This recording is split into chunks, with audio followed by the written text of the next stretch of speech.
untuk pakan itu ibarat nasi, lauk nasi apa ya, satu porsi ya, nasinya itu kita masak sendiri. Jadi limbah-limbah tani ini kita anggap nasinya lah. Kemudian lauknya kita beli lauk yang bagus ya. Kemudian kalau seperti ini tadi konsentrat sama limbah tani yang kita anggap serat atau nasinya tadi ya, kita mix jadi satu, akhirnya jatuhnya komposisi pakan kita ini nggak mahal.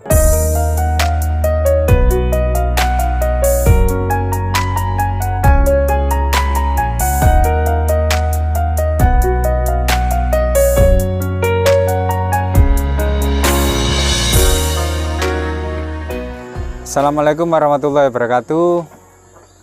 Salam sukses, salam sejahtera, dan salam ternak buat teman-teman peternak semuanya dimanapun berada. Jumpa lagi dengan saya Zaid Anwar, Mitra Lestari Farm, Desa Payaman, Kecamatan Solokuro, Lamongan. Berikut ini kita akan memberikan penjelasan tentang SOP pembuatan pakan di kandang kami ya. Pertama, bahan yang kami pakai itu adalah bahan limbah tani ya. Jadi tumpi jagung, kemudian tebon jagung juga kalau ada kita pakai, kemudian rumput-rumput jenis rumput gajah, odot ataupun pakcong ya. Nah, kemudian rumput-rumputan atau yang sifatnya hijauan segar tadi kita pakai chopper seperti ini ya. Chopper ini kita buat sendiri, kita produksi karena kita juga melayani teman-teman yang membutuhkan ya. Rumput yang hijauan tadi ya kita chopper, kemudian kita silase, kita masuk kantong karena kadang kita sekali proses itu satu pickup kadang dua pickup mas. Jadi kita silase dulu, kemudian artinya kita apa ya, kita kumpulkan bahan baku yang siap dicampur lah seperti itu. Selain limbah tani yang tebon jagung, tumpi jagung ya, kemudian rumput seperti pakcong ya, seperti itu lah.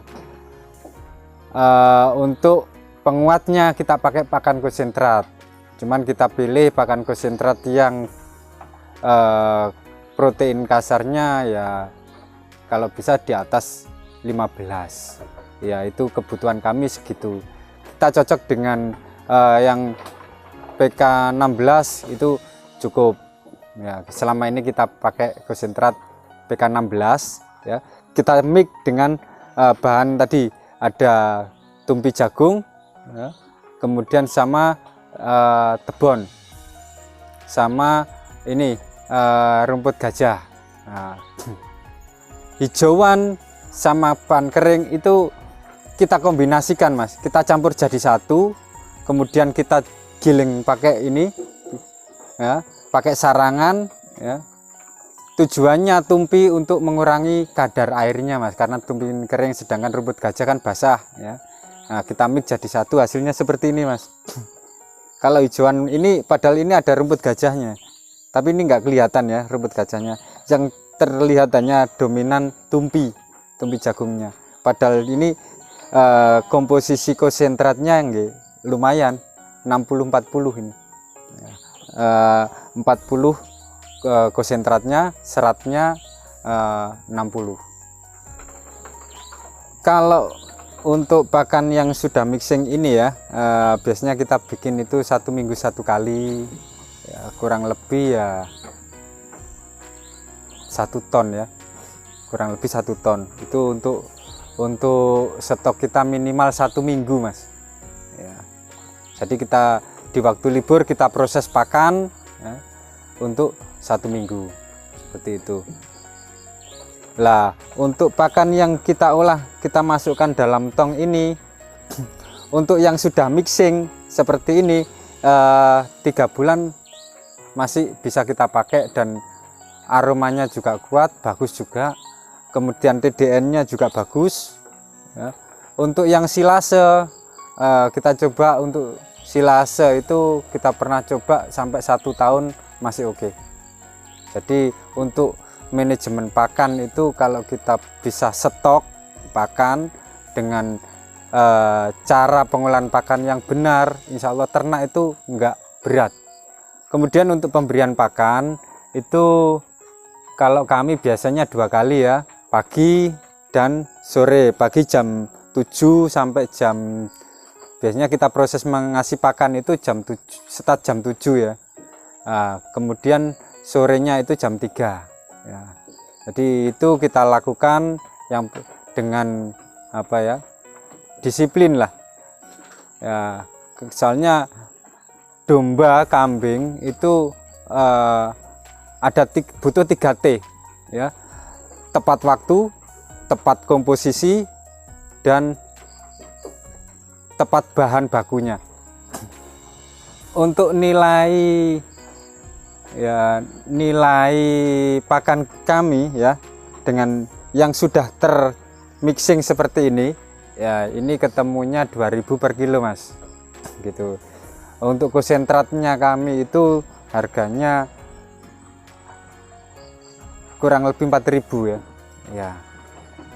Kalau saya mengibaratkan gini ya, untuk pakan itu ibarat nasi, lauk nasi apa ya, 1 porsi ya, nasinya itu kita masak sendiri. Jadi limbah-limbah tani ini kita anggap nasinya lah. Kemudian lauknya kita beli lauk yang bagus ya. Kemudian kalau seperti ini tadi, konsentrat sama limbah tani yang kita anggap serat atau nasinya tadi ya, kita mix jadi satu, akhirnya jatuhnya komposisi pakan kita ini nggak mahal, meskipun lauknya mahal kan gitu. Di awal-awal kita belajar pakan itu ya pernah gagal Mas ya. Jadi kegagalan kita itu ya, pertama yang pernah kita alami dulu itu dari segi aromanya itu bau apa ya, bau basin atau bau busuk ya. Nah itu ternyata itu karena apa, tempat pakan kita itu kurang bagus, masih kurang rapat nutupnya. Kemudian pernah juga itu timbul belatung.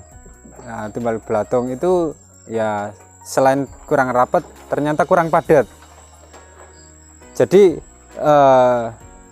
untuk silase atau pakan fermentasi yang bagus itu syaratnya satu harus padat ya, bahan yang kita masukkan ke dalam media itu harus masuk di dalam media itu harus padat, kemudian harus rapat.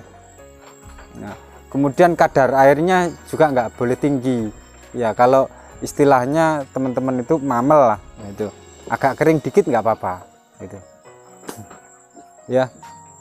Tip buat teman-teman yang masih belajar, baru ingin memulai atau yang sudah memulai, yang butuh referensi ya,